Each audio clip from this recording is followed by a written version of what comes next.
Hello everyone, welcome to my YouTube channel physics queen learn physics in the easiest way. आज की session में हम लोग discuss करने वाले हैं कि एक बॉल यदि रेडियस आर का हम लेते हैं जो कि यूनिफॉर्मली चार्ज्ड है and the solid sphere we are having, in that condition what will be the electric flux passing through a plane. एक हमें प्लेन दे दिया जाए कि भाई इस प्लेन से जो है कितना फ्लक्स पास हो रहा है वो हमें निकालना है। बहुत ही कंसेप्चुअल क्वेश्चन है, ध्यान से समझिएगा सारी सिचुएशन को। So the question is the ball of radius R is uniformly charge with the volume density rho. Find the flux of electric field across the ball section formed by the plane located at a distance r naught less than r. जो r naught वाला plane है वो r से पहले है, यानी आपका जो plane है that is also passing through the sphere से ही pass हो रहा है from the center of the ball से r naught distance पे है. So I have drawn the situation here. आप लोग देखिएगा इधर ध्यान से कि ये situation हमने कंसीडर की एक स्फेयर है रेडियस कैपिटल आर का जिस पे चार्ज डेंसिटी रो गिवन है, और ये जो पूरा स्फेयर है आप इसको 3 डायमेंशन में इमेजिन कर सकते हैं. This one is X axis, this one is Y axis and this one is Z axis. और जो आर नॉट डिस्टेंस पे एक प्लेन कट कर रहा है ऐसे, तो जब एक प्लेन एक बॉल को कट करेगा, इमेजिन करिए एक बॉल है यहाँ पर और मैं इसे कट कर रही हूँ इस तरीके से किसी प्लेन से, और मेरे पास एक तेज धार वाला कुछ मटेरियल है उससे मैं कट कर रही हूँ. तो जब मैंने इसे कट किया तो अभी देखेंगे आप, तो यहाँ से गोल सरफेस निकल जाएगी और ये आर नॉट डिस्टेंस पे मैंने कट किया सेंटर से.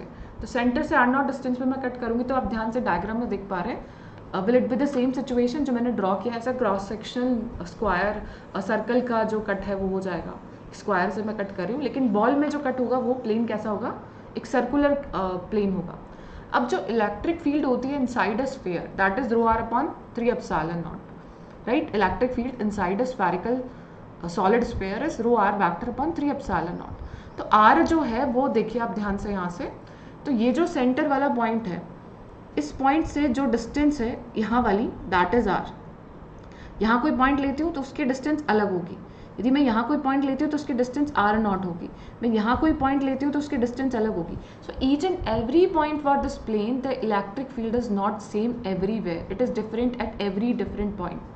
ठीक है, तो डिफरेंट पॉइंट पे होने की वजह से इलेक्ट्रिक फील्ड क्या हो गई, नॉन यूनिफॉर्म हो गई. तो आप इसके लिए डायरेक्ट ई और डी एस का इंटीग्रेशन करके फ्लक्स नहीं निकाल सकते, because you know that electric field at different distances are different. But जो डिस्टेंस यहाँ पर है वही डिस्टेंस यहाँ पर है. सेंटर से आर डिस्टेंस पे ये पॉइंट है, ये पॉइंट है. यानी यदि मैं एक रिंग का एलिमेंट लेती हूँ जिसके पास कुछ विड्थ है, why I am taking width, because मुझे एरिया चाहिए. तो एरिया कब होगा, जब मैं बहुत सारी विड्थ वाली रिंग्स को एक साथ रख दूंगी और उनको इंटीग्रेट करूंगी तो मुझे पूरी डिस्क मिल जाएगी.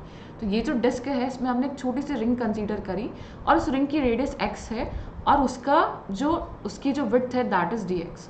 तो एक्स और डी एक्स यहाँ पर हम देख पा रहे हैं. तो आर नॉट डिस्टेंस है ये वाली, ये है यहाँ पर एक्स डिस्टेंस, और ये आ गया यहाँ पे root are naught square plus x square.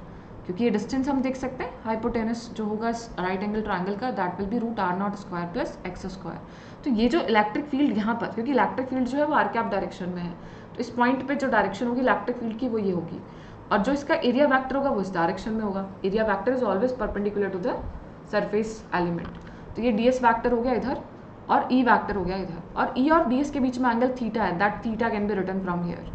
ये थीटा कितना हो जाएगा, जो कॉस थीटा हमें चाहिए, तो यहाँ से देखिए कॉस थीटा को हम लिख सकते हैं r naught upon root are naught square plus x square. देखो base upon hypotenuse, cos theta आ गया. तो फ्लक्स कितना होता है, surface integral of E dot d s. तो हम इसे लिख सकते हैं E d s cos theta. ठीक है, अब डी एस जो होगा इस रिंग के लिए हम देख रहे हैं. आप रिंग को देखिए, यहाँ पर एक रिंग है जिसकी रेडियस एक्स है और जिसकी विड्थ है डी एक्स. तो हम इसको यदि स्ट्रिप की फॉर्म में बना दें ऐसा, तो इसकी लेंथ कितनी होगी 2 pi x d x, 2 pi x, और विड्थ कितनी हो जाएगी डी एक्स. तो इसका एरिया कितना हो गया 2 पाई एक्स डी एक्स. तो डी एस की जगह लिख दिया 2 pi x d x, cos theta को पुट किया r naught upon root are naught square plus x square, और इलेक्ट्रिक फील्ड कितना हो जाएगा rho r vector upon 3 epsilon naught, और आर कितना है root are naught square plus x square. That is the distance of that ring. कितनी है distance, are यही तो होता है, इससे जो डिस्टेंस होगी आर. तो यहाँ पे root are naught square plus x square है. So we have taken that. अब डी एस आपका आर कैप डायरेक्शन में डॉट प्रोडक्ट किया दोनों का, और इंटीग्रेशन कहाँ से कहाँ तक होगा, that is the most important point here, कि जो लिमिट होगी इंटीग्रेशन की, तो ये पूरा कैपिटल आर है, ये आर नॉट है, तो इस डिस्क की रेडियस क्या हो जाएगी, हाइपोटेनस का स्क्वायर माइनस इसका स्क्वायर और रूट, तो root are square minus are naught square. तो दिखने में बहुत कॉम्प्लिकेटेड लग सकता है क्वेश्चन, बट यदि आप कंसेप्चुअली चीज़ों को समझते हैं तो आई थिंक बहुत आपके लिए सिंपल रहा होगा। So let me know in the comment section if it is clear to everyone, and if you have any doubt then you can also join the Telegram channel Surabhi live, आप वहाँ पर पूछ सकते हैं। सो ये कितना आ गया यहाँ से, रूट आर जीरो से लेके root are square minus are naught square तक हमने इसको इंटीग्रेट कर दिया। तो ये कितना आ गया, 2 pi rho are naught upon 3 epsilon naught 0 to root are square minus are naught square x d x, बाकी सब कैंसिल आउट हो गए। तो आपने इसको सॉल्व किया, then you will get R square minus are naught square by 2, ये भी कैंसिल हो गया, लिमिट पुट करी, then the flux passing through this plane is pi rho are naught upon 3 epsilon naught R square minus are naught square. So guys, I'm also teaching live on Unacademy Plus, so you can subscribe for Unacademy Plus subscription. अभी offer है 3rd से 5th अगस्त तक valid रहेगा ये। 6 months के लिए आपको सिर्फ 9,999 रुपीज़ पे करने, इन 12 मंथ्स के लिए सिर्फ 14,999 रुपीज़ पे करने। तो आप लोग यहाँ पर कोड सुरभि लाइव यूज़ कर सकते हैं, एंड SURBHILIV कैपिटल लेटर में लिखेगा सारा जो कोड है उसे, और रेफरल कोड के सेक्शन में आपको ये अप्लाई करना है, तो आपको ये ऑफर जो है इसका फ़ायदा मिल जाएगा। सो अभी सिर्फ 5th अगस्त तक वैलिड है, उससे पहले सब्सक्राइब करें। There are detail course running on, and there will be so many detail course are going to be started in this month. Thank you so much.